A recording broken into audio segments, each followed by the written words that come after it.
नमस्कार, स्वागत है आपका जी बिजनेस में। मैं हूं दीपक डोभाल और आप देख रहे हैं आपकी खबर आपका फायदा। इंडोनेशिया हो, सिंगापुर हो, यूके समेत कई देशों में कोरोना के बढ़ते मामलों के बीच भारत में भी तीसरी लहर को लेकर चिंताएं बढ़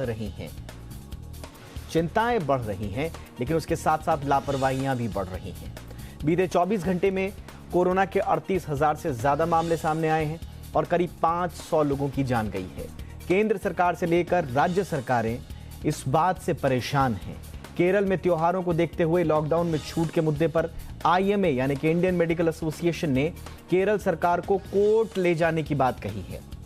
यूपी सरकार को कांवड़ यात्रा पर आखिरकार रोक लगानी पड़ी। पहले कहा जा रहा था कि कांवड़ यात्रा पर रोक नहीं लगेगी। इस बीच लोगों की लापरवाही लगातार बढ़ रही है। लोगों पर हावी है लापरवाही। तीसरी लहर की चिंताओं पर आज के शो में हम चर्चा करेंगे। दुनिया भर के ट्रेंड्स का एनालिसिस करेंगे। साथ ही साथ भारत में क्या कुछ तैयारियां हो रही हैं, इसको लेकर आज हम विस्तृत चर्चा करेंगे। पहले ये रिपोर्ट देखिए। खास मेहमान आज के शो में हमारे साथ बने हुए हैं। कहीं मत जाइए, बने रहिए हमारे साथ। रिपोर्ट देखिए, लौट रहे हैं।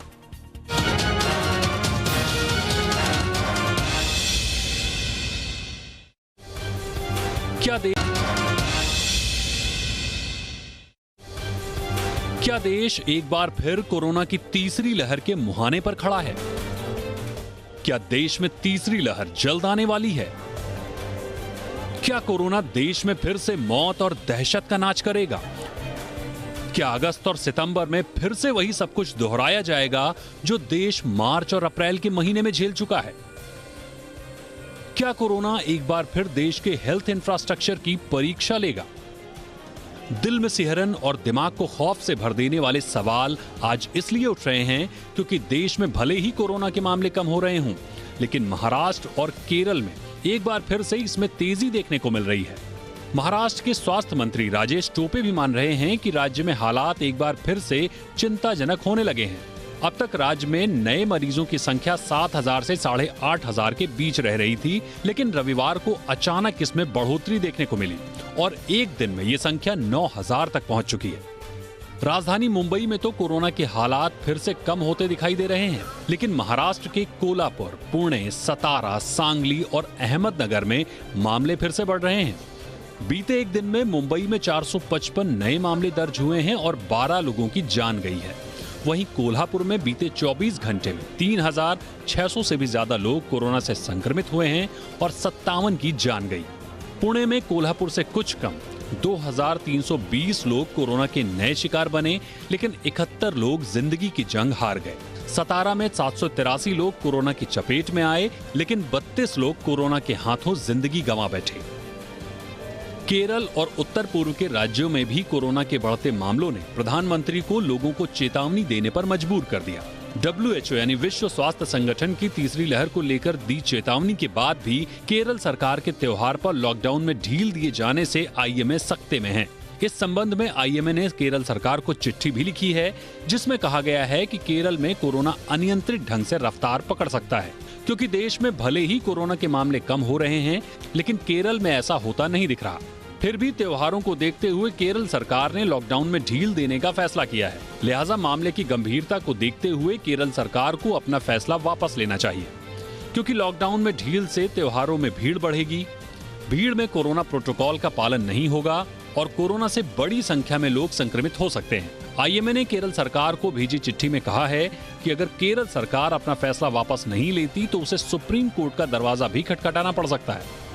देश में पहले ही वैक्सीन की कमी पर चिंता का माहौल है। 135 करोड़ की आबादी में सिर्फ 6.1% आबादी को ही वैक्सीन मिल पाई है, जिसमें से दोनों डोज पाने वालों की संख्या सिर्फ 8 करोड़ 31 लाख है। दूसरी ओर ब्रिटेन, सिंगापुर, इंडोनेशिया और क्यूबा समेत कई देशों में बढ़ते मामले इस बात की तस्दीक कर रहे हैं कि तीसरी लहर के शुरुआती दिनों वाली WHO की चेतावनी फिजूल नहीं है। ऐसे में कोरोना की तीसरी लहर को विकराल रूप लेने से पहले कुचलना बेहद जरूरी होगा। लेकिन लोगों में कोरोना को लेकर बेफिक्री और नियमों को लेकर लापरवाही सरकार की चुनौती को कई गुना बढ़ा रही है। ब्यूरो रिपोर्ट, जी मीडिया। और आज इस बेहद खास मुद्दे पर चर्चा करने के लिए मेरे साथ दो खास मेहमान मौजूद हैं। हमारे साथ हैं इंडियन मेडिकल एसोसिएशन के सेक्रेटरी जनरल डॉक्टर जयेश लेले। डॉक्टर जयेश, आपका बहुत बहुत स्वागत है।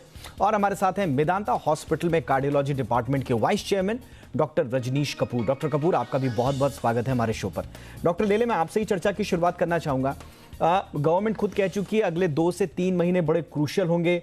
ICMR भी थर्ड वेव को लेकर चेतावनी जारी कर चुका है, अगस्त एंड तक कह रहा है। इसके अलावा बहुत सारे जो स्टडीज हैं, बहुत सारे एक्सपर्ट्स हैं, वो ये कह रहे हैं कि थर्ड वेव या तो आ चुकी है या बिल्कुल मुहाने पर खड़े हैं हम थर्ड वेव के। इस माहौल में, इन चेतावनियों के बीच और ग्लोबल संकेतों को देखते हुए जो भारत में तैयारियां हैं, लोगों का, गवर्नमेंट एजेंसीज का जो एटीट्यूड है, क्या आप उससे संतुष्ट हैं डॉक्टर लेले? आज के तारीख में आपने जैसे बताया कि तीसरी वेव जो है वो हम लोग बिल्कुल नजदीक आ चुकी है, ऐसा हम मानने में बहुत ही समझते हैं, क्योंकि जो सेकेंड वेव के एंड में जो देखा गया था वो केसेस जो दिन ब दिन धीरे होते स्लो हो रहा था, वही वापस लास्ट एक हफ्ते में केसेस बढ़ रहे हैं। केरल में तो कल के तारीख में 13,000 थे, महाराष्ट्र में भी 8,000 से ऊपर निकल गए थे। तो इस बारे में हम लोग को बहुत ही ध्यान रखना चाहिए, गवर्नमेंट एजेंसी और साथ ही साथ सभी लोगों ने इसके ऊपर ध्यान रखना चाहिए। तो जो दूसरे वेव में हम लोग ने बहुत तकलीफ हो गया लोगों को, पेशेंट को, डॉक्टर को और हॉस्पिटल्स को, तो ये ध्यान में रखते हुए थर्ड वेव की तैयारी जोर में करनी चाहिए। और थर्ड वेव की तैयारी न हो, उसका इफेक्ट कम हो, इसके लिए हमको 100% ध्यान देना चाहिए। एग्जैक्टली, तैयारी तो अपनी तरफ से पूरी होनी चाहिए, लेकिन क्या ये इन हिदायतों से काम चलेगा? क्योंकि हिदायत तो अपने स्तर पर हर कोई दे रहा है। प्रधानमंत्री नरेंद्र मोदी तो 3 बार थर्ड वेव की चेतावनियां दे चुके हैं। डॉक्टर रजनीश कपूर, हॉस्पिटल्स का ट्रेंड क्या कह रहा है सर? आप लोगों का ऑब्जर्वेशन क्या है? ये इस बात में कोई दो राय नहीं है कि सेकेंड वेव तो गई ही नहीं है अभी, लेकिन जिस तरह सेकेंड वेव का सर्ज कम होना चाहिए था या ग्राफ में सुधार होना चाहिए था, वो तो नहीं है। थर्ड वेव की दस्तक आनी भी शुरू हो चुकी है और कई स्टडीज इस बात की तस्दीक भी कर रहे हैं। हॉस्पिटल्स में मरीजों की संख्या, ऑक्सीजन, मैं पैन इंडिया आपसे बात कर रहा हूं, अगर आपका ऑब्जर्वेशन में ये हो तो अपना फिलहाल का ऑब्जर्वेशन आपका क्या है सर? बिल्कुल, तो आपने सही बोला। अभी सेकेंड वेव, अभी हम बिल्कुल नीचे की तरफ ग्राफ आना शुरू हुआ था। कुछ हद तक हम बेटर हुए, जहां हॉस्पिटल्स बिल्कुल फुल चल रहे थे कोविड पेशेंट्स के लिए, वहां थोड़ी सी राहत हॉस्पिटल्स को मिली, ऑक्सीजन सप्लाई और ये सब की राहत मिली हम सब लोगों को। बट अभी क्या है, जैसे हम बात करते हैं 40,000 केसेस के लगभग अभी चल रहे हैं on an average pan India. So अब चिंताजनक बात यह है, अभी जैसे ही लॉकडाउन खुलते हैं, अगले दिन से या 2-4 दिन के अंदर सभी लोग एक तरह से रिवेंज माहौल में है। रिवेंज, उनको हिल स्टेशंस पे जाना है, रिवेंज उनको पार्टीज करना है, रिवेंज गेट टुगेदर्स करना है। तो इस सब से जहां हमने इतना मेहनत करके इस वेव को नीचे लाया और जो पेशेंट्स जो ओवरवेल्म थे हॉस्पिटल्स, वो बेटर हुए, वो समय कम रहेगा उस बेटर सिचुएशन का, और जल्द ही हम दोबारा से पेशेंट्स बढ़ने की आशंका में पड़ जाते हैं। तो वही हो रहा है। तो ये चिंताजनक है दैट हमारा जो सब सिटीजन्स हैं वो इस चीज को अच्छे से फॉलो नहीं करते, डिसिप्लिन वे में आगे नहीं बढ़ते, कोविड एप्रोप्रिएट बिहेवियर को जल्द से छोड़ना शुरू कर देते हैं। तो 40,000 से 50,000, 60,000 की उम्मीद है अगले 2-3 हफ्ता के अंदर, और 1 महीना के अंदर वी आर अगेन थिंकिंग हम 1 लाख केसेस के करीब पहुंच सकते हैं। तो 2 ही चीजें हैं, बार बार बोलते हैं, कोविड एप्रोप्रिएट बिहेवियर को बहुत स्ट्रिंजेंटली लोगों को मानना पड़ेगा। अगर नहीं माने तो गवर्नमेंट इसके लिए स्ट्रॉन्ग पेनल्टीज लेके आए, चाहे वो हिल स्टेशंस हैं, चाहे होटल्स हैं, हर जगह कोई भी चीज अगर डील डाल बरते बिना कोविड एप्रोप्रिएट बिहेवियर या कोविड वैक्सीनेटेड पेशेंट्स पर्संस को नहीं लिया जा रहा होटल्स के अंदर या हिल स्टेशंस के अंदर, तो उनको पेनलाइज करना चाहिए। और दूसरा जो पॉइंट है वो वैक्सीनेशन का है। 21 जून को बहुत ज्यादा हम वैक्सीनेट कर पाए लोगों को, बट धीरे धीरे हम वापस वहीं 30-35 लाख पर डे के अराउंड वैक्सीन पे पहुंच गए हैं। तो मुझे लगता है if we maintain that figure around 80 to 90 lakhs a day, we vaccinate more, the pace of vaccination is faster, तब जाकर हम ये थर्ड वेव को और इसका इंटेंसिटी को और कम कर पाएंगे। अदरवाइज बहुत चांसेस हैं, जैसे हम सेकेंड वेव एक मलिग्नेंट रूप से सामने आया, थर्ड वेव भी 1 महीना के अंदर उसी तरह से सामने आ सकता है। So we need to introspect within ourselves as citizens. हमें कोविड एप्रोप्रिएट बिहेवियर को स्ट्रिंजेंटली और डिसिप्लिन मोड में अपनाना है। गवर्नमेंट को पेनल्टीज उसके ऊपर और कड़ा करना चाहिए और वैक्सीनेशन का पेस और तेज करना चाहिए। ये 3 फैक्टर्स हैं जिससे हम थर्ड वेव को कंट्रोल में ला सकते हैं। बिल्कुल, सिटीजन्स की हमने बात की, नागरिकों की हमने बात की। लगातार हम, सरकारें, तमाम एजेंसियां लोगों को जागरूक करने की कोशिश कर रही हैं, लोगों को जिम्मेदार बनाने की कोशिश कर रही हैं। लेकिन डॉक्टर लेले, जिस तरह का एटीट्यूड गवर्नमेंट स्तर पर रहा है, मैं गवर्नमेंट एजेंसीज के साथ साथ जो सरकार में बैठे हुए नीति नियंता हैं उनकी मैं बात कर रहा हूं। हम जानते हैं कांवड़ को लेकर उत्तर प्रदेश सरकार का रवैया क्या रहा। पहले कहा गया कि नहीं, कांवड़ यात्रा होगी और हम बात कर लेंगे स्टेक होल्डर से। बाद में सुप्रीम कोर्ट में अगर मामला नहीं जाता तो शायद वहां पर कांवड़ यात्रा रद्द नहीं की जाती। दूसरी तरफ आप केरल में देख रहे हैं, बकरीद में तमाम ढिलाइयां देने की बात की जा रही है। अब आईएमए कह रहा है कि अगर नहीं माने तो हम कोर्ट में जाएंगे। क्या सरकारी स्तर पर बहुत हल्के में लिया जा रहा है? क्योंकि अगर सरकारें या सरकार में बैठे हुए अधिकारी और नेतागण ही अगर सीरियसली नहीं लेंगे तो फिर आम लोगों में भी तो गलत मैसेज जाता है। ये जो मास मीटिंग्स जिसको हम लोग बोलते हैं, सोशल गैदरिंग बोलते हैं, मास कांग्रीगेशन ऑफ पीपल, वहां काफी हद तक तो कोविड एप्रोप्रिएट बिहेवियर माना नहीं जाता है। काफी लोग हमने देखे हैं कि मास्क ही नहीं पहनते हैं। उसमें से कितने लोग डबल वैक्सीनेटेड भी नहीं होते हैं और दे कैरी द इन्फेक्शन, और वो कैरी इतना सीवियर होता है कि आपने देखा होगा कि सेकेंड वेव के पहले कुंभ मेला हो गया था, उसके बाद में पूरा ऑल ओवर इंडिया धीरे धीरे वो 1 महीने के अंदर पूरी जगह पे फैल गया। तो इस तरह से जिसको हम लोग सोशल गैदरिंग, मास कांग्रीगेशंस बोलते हैं, उसके ऊपर गवर्नमेंट ने पूरा रोक लगना चाहिए। उत्तरांचल ने पहले ही कांवड़ यात्रा बंद कर दी थी, उत्तर प्रदेश नहीं मालूम था, लेकिन सुओ मोटो सुप्रीम कोर्ट ने एक्शन लेके उसको बंद करवाई। तो मैं वही चाहता हूं और मैं रिक्वेस्ट करता हूं कि सुप्रीम कोर्ट मास कांग्रीगेशन के ऊपर बराबर नजर रखे और गवर्नमेंट एजेंसी इसके बारे में कार्यान्वित होनी चाहिए और उन्होंने देखना चाहिए कि कहाँ मास कांग्रीगेशन होता है, उसको बंद करना चाहिए। नहीं तो ये आगे जाके हमको तीसरी वेव में से, खतरे में से हम लोग बाहर नहीं निकल सकते। और वैक्सीनेशन अभी आज भी चालू करेंगे फुल हद तक, तब हम लोग नहीं पहुंच सकेंगे। वैक्सीनेशन तो बहुत टाइम का धीरे धीरे वो चल रहा है। तो वो बाबत में हमको सोशल एप्रोप्रिएट बिहेवियर के ऊपर मैक्सिमम ध्यान देके जो सोशल गैदरिंग नहीं हो इसके ऊपर मैक्सिमम ध्यान देना चाहिए, जिसमें गवर्नमेंट एजेंसी ही इंपॉर्टेंट है और उनका ही काम इसमें होना चाहिए। बिल्कुल। अब सवाल यह है कि आखिर हम लोग इतने संवेदनशील अब तक क्यों नहीं हो पाए? लगभग 1.5 साल से ऊपर हो गया है।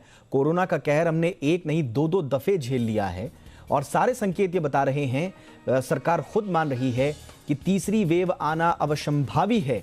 उसके बावजूद हम लोग इतने संवेदनशील क्यों नहीं हो पाए? दोनों स्तरों पर, नागरिकों के स्तर पर भी और सरकारी एजेंसियों के स्तर पर भी अभी भी काम चलाओ सिर्फ सिफारिशें, हिदायतें, चेतावनियों पर ही चल रहा है। आखिर हम क्यों नहीं समझ पाए हैं, सीख क्यों नहीं ले पाए हैं? और क्या जब तीसरी लहर कहर बनकर टूटने लग जाएगी तब जाकर हम जागेंगे? शुरुआत में पहले समय रहते हम लोग कदम क्यों नहीं उठा रहे? ये कौन सी मानसिकता है? इस पर चर्चा करेंगे। तो तीसरी लहर की बारी क्या है, तैयारी, इसी पर हम आज चर्चा कर रहे हैं। मैं डॉक्टर रजनीश कपूर का रुख करना चाहूंगा। डॉक्टर कपूर, तैयारियों की चूंकि हम बात कर रहे हैं और पिछली दफे सेकेंड वेव में भी जो प्राइवेट हॉस्पिटल्स हैं उन्होंने बड़ा क्रूशियल रोल प्ले किया था लोगों की मदद करने के लिए, उनको इलाज देने में। इस बार आपको क्या लगता है, क्योंकि अब सारी ओपीडीज खुल चुकी हैं, दूसरी बीमारियों पर भी आप लोगों का फोकस होगा, लेकिन तीसरी लहर के मद्देनजर क्या ऑक्सीजन जो बेड होने चाहिए वो पर्याप्त मात्रा में अभी से युद्ध स्तर पर उनकी कोशिशें की जा रही हैं?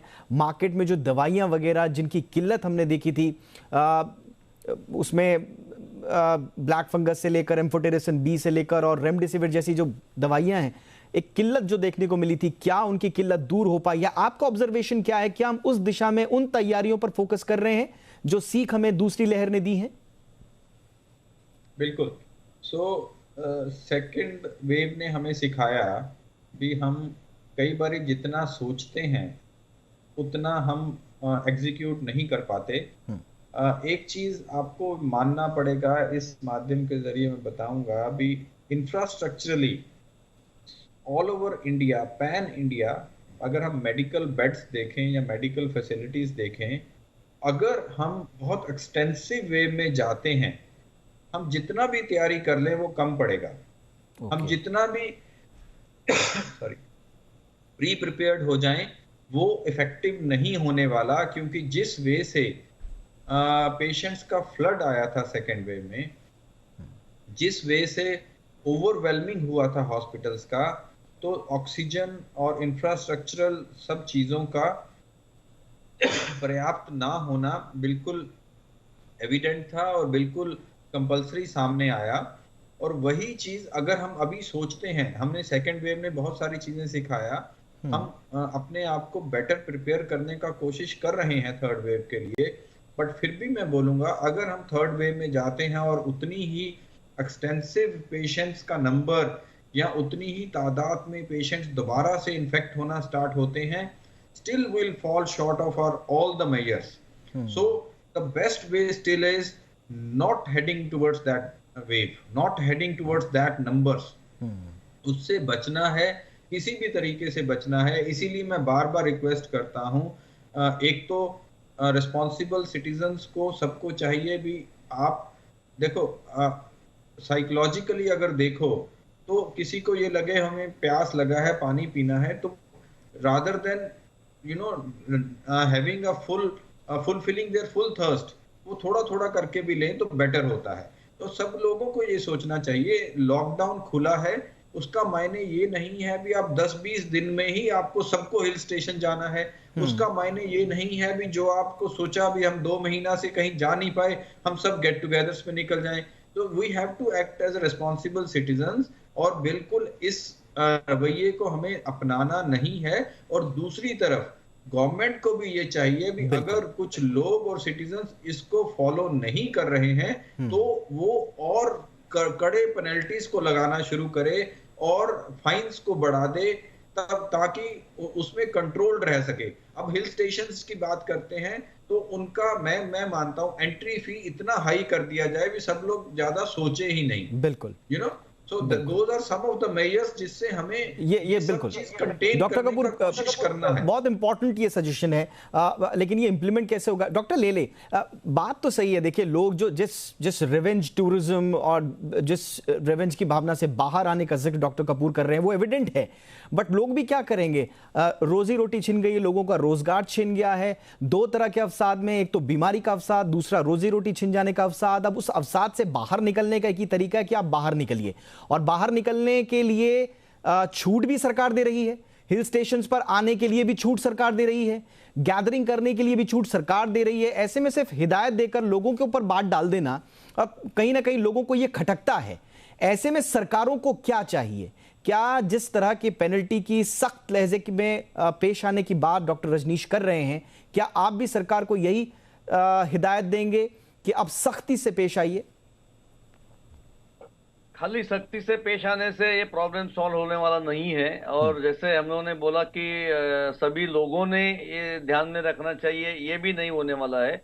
उसमें मिडवे यही होएगा कि स्टेप बाय स्टेप, जैसे होटल्स में 50% ऑक्यूपेंसी कर दिया था, वैसे ही all resorts, all hill stations को 50% ऑक्यूपेंसी आप कर देंगे। और वहां जैसे एंट्री के ऊपर आप बोल देंगे कि भाई आज की इतनी एंट्री 1000 हो गई है तो आप आगे जाने नहीं जा सकते, 2000 एंट्री है, वो बुकिंग दे देवे, तो थोड़ा सा कंट्रोल इसके अंदर आ सकता है। और उसमें ऑफकोर्स थोड़ा सा चार्ज भी बढ़ा सकते हैं। और होटल्स को भी वेरी स्ट्रिक्टली देखना चाहिए कि वो 50% से occupancy, room occupancy, hotel restaurant occupancy नहीं हो। और जहां तक हो सकेगा जिम्स है, स्विमिंग पूल्स है, और लोकल जहां मिल सकते हैं लोग जास्ती इकट्ठे, उसको बंद कर देना चाहिए। तो ही थोड़ा सा लोग भी समझेंगे और गवर्नमेंट का भी रवैया चलेगा इसके ऊपर। तो हम लोग तो थर्ड वेव को है वो या तो उसको कंट्रोल कर सकेंगे अच्छी तरह से, पेशेंट का नंबर कंट्रोल कर सकेंगे, और जितने भी पेशेंट आते हैं उसको हम लोग जो सेकंड वेव में जहां तकलीफ हो गई थी वहां हम लोगों ने तकलीफ को हम लोगों ने सोच लिया है कि क्या करना चाहिए, बिल्कुल। वो हम लोग अच्छी तरह से उनको सफिशिएंटली कैटर कर सकेंगे, मेडिसिन के बाद में, ऑक्सीजन के बाद में और वेंटिकुलर बेड के बाद में। बिल्कुल, अनुभव दोनों के पास है, अनुभव जनता के पास भी है और अनुभव सरकार के पास भी है, और ये अनुभव बहुत कड़वा रहा है और ये अनुभव पुराना नहीं है, ताज़ा है।